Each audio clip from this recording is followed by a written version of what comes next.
തൻവി വിദ്യാഭ്യാസം കഴിഞ്ഞു നേരിട്ട് സീരിയലിലേക്കാണോ വന്നത് അതോ ഇൻ ബിറ്റ്വീൻ എന്തെങ്കിലും പ്രൊഫഷൻ ഉണ്ടായിരുന്നോ? ആക്ച്വലി ഞാൻ +2 വരെ കാസർഗോഡാണ്, എൻ്റെ നേറ്റീവ് പ്ലേസ് കാസർഗോഡാണ്. അവിടെ പഠിച്ചു. അത് കഴിഞ്ഞിട്ട് ഏവിയേഷൻ കോഴ്സ് പയ്യന്നൂർ കണ്ണൂർ ഡിസ്ട്രിക്റ്റിലാണ് ചെയ്തത്. അത് ചെയ്ത് കഴിഞ്ഞപ്പോഴത്തേക്കും എനിക്ക് ജോബായി.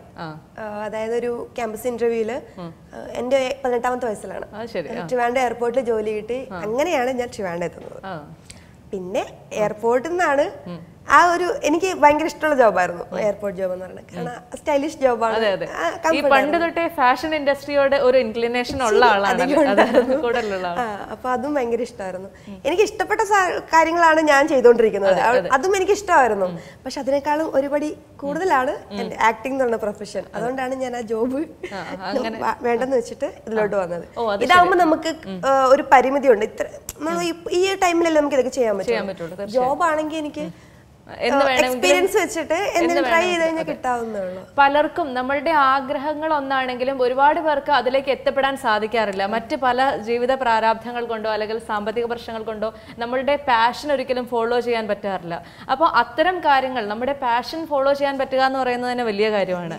അപ്പോൾ പ്രത്യേകിച്ച് ആദ്യമേ ജോയിൻ ചെയ്തത് എയർപോർട്ട് എന്ന് പറയുന്നതും ഒരു സ്വപ്നമായിരുന്നു. അതിനുശേഷം അതിലും വലിയ സ്വപ്നത്തിലേക്ക് എത്തിയ ആളാണ് തൻവി. സീരിയൽ എന്ന് പറയുന്നതിലേക്ക് എത്തി. ഇനി എന്തൊക്കെയാണ് ഇനി കമ്മിറ്റ് ചെയ്യാൻ ഉദ്ദേശിക്കുന്നത്, അല്ലെങ്കിൽ അങ്ങനെ എന്തെങ്കിലും പ്രൊജക്ടുകളുണ്ടോ?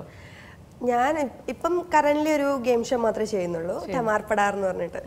അതൊരു ഫാമിലി ഷോ ആണ്. വേറെ ഇപ്പം സീരിയൽസ് ഒന്നും കമ്മിറ്റ് ചെയ്തിട്ടില്ല. ഇപ്പം നെഗറ്റീവ് ചെയ്തിട്ട് ഒരു പോസിറ്റീവ് ക്യാരക്ടർ ചെയ്യണമെന്നുണ്ട്.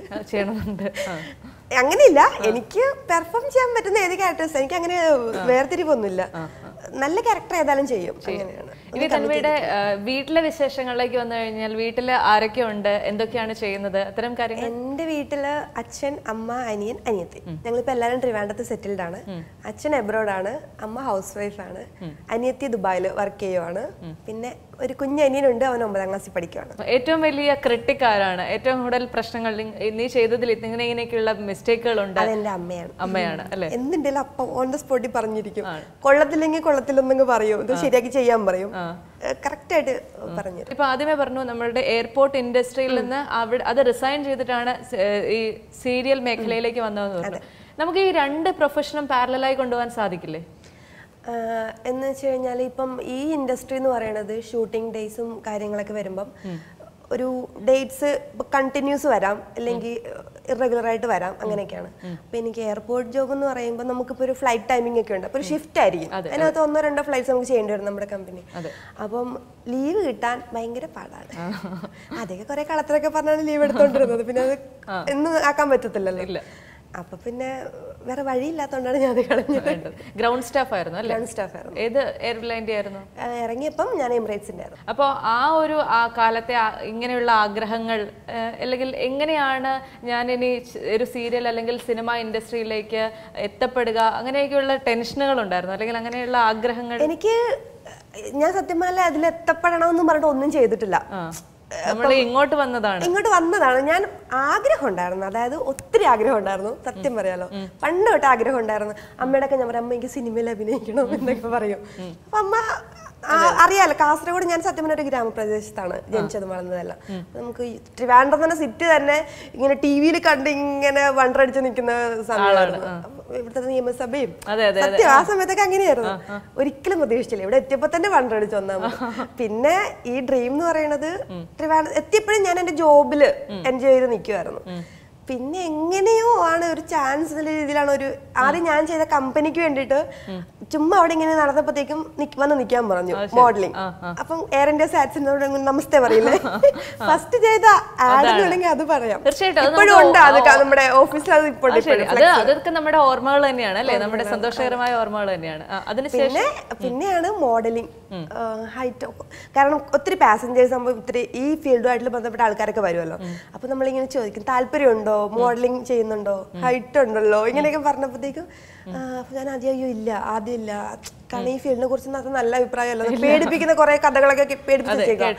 പിന്നെ നമ്മുടെ അറിയാവുന്ന ആൾക്കാർ വന്ന് പറഞ്ഞപ്പോ ഒന്ന് ട്രൈ ചെയ്ത് നോക്കാം, വേറെ പ്രശ്നമൊന്നും ഇല്ലല്ലോ. അങ്ങനെ വന്നു, ചെയ്തു, ഇഷ്ടപ്പെട്ടു. പിന്നെ എങ്ങനെയോ എനിക്ക് അതിനോടുള്ള ഇഷ്ടം കൊണ്ടായിരിക്കാം അതിന്റെ കൂടെ അങ്ങ് പോകാൻ പറ്റി. ജനറലായി പറഞ്ഞു പോസിറ്റീവ് ടച്ചുള്ള ക്യാരക്ടേഴ്സ് ചെയ്യണമെന്നാണ് ആഗ്രഹം എന്ന് പറഞ്ഞു. അങ്ങനെയൊന്നുമില്ല, എനിക്ക് നായിക ആവണം, മെയിൻ ക്യാരക്ടർ ചെയ്യണം അങ്ങനൊന്നുമില്ല.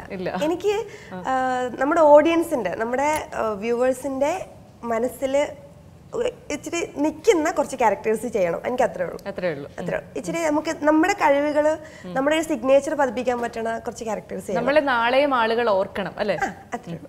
അപ്പോൾ ഞാൻ ചോദിക്കട്ടെ, കാസർഗോഡ് വളരെ ചെറിയൊരു ഗ്രാമപ്രദേശത്ത് നിന്ന് വന്ന ഒരു പെൺകുട്ടി, അതെന്റെ സ്വപ്നങ്ങൾ യാഥാർത്ഥ്യമാക്കിക്കൊണ്ടിരിക്കുന്ന പെൺകുട്ടി. അപ്പോൾ എങ്ങനെയായിരുന്നു ഇങ്ങനെ അത്രയും ചെറിയൊരു ഗ്രാമത്തിൽ നിന്ന് തിരുവനന്തപുരം പോലെ വലിയൊരു മേഖലയിലേക്ക് പറിച്ചു നട്ടപ്പോഴുണ്ടായ ചില മാറ്റങ്ങൾ അല്ലെങ്കിൽ ആ ഒരു എക്സ്പോഷർ?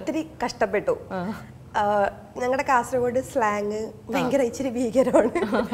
ഭയങ്കര ഇന്നസെന്റ് ലാംഗ്വേജ് ആണ്, പക്ഷെ അത് കൺവേ ആവാൻ, മറ്റു ജില്ലക്കാർക്ക് കൺവേ ആവാൻ ഭയങ്കര പാടാണ്. മാക്സിമം കോഴിക്കോട് വരെ മനസ്സിലാവുള്ളൂ, അത് കഴിഞ്ഞ് കഴിഞ്ഞാൽ മനസ്സിലാവില്ല.